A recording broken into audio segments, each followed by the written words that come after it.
Let's take a look at this example. First, we have to eliminate the parentheses. I'm going to eliminate the parentheses by distributing a into every single variable inside of the parentheses.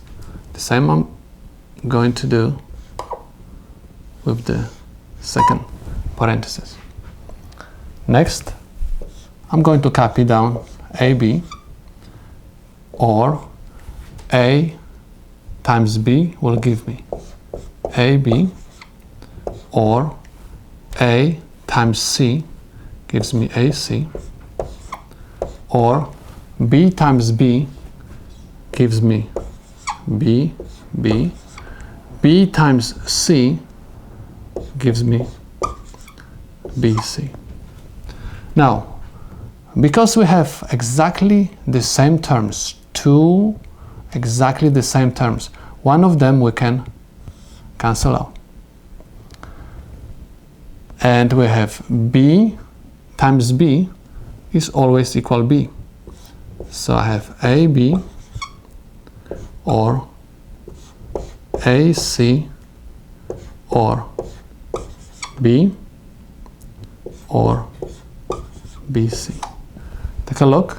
We have B in three terms. 1, 2, 3. I'm going to factorize B from these three terms. I'm going to have B. And if I'm going to take away B from here, I'm going to have A plus 1 plus C plus A, C. I'm supposed to say or. Anytime I say plus, it means or. Anything or with 1 is always equal 1. So that's why I'm going to say B is ended with 1 or with AC. B and 1 gives me always B, and I'm going to copy AC. This is the solution to the problem.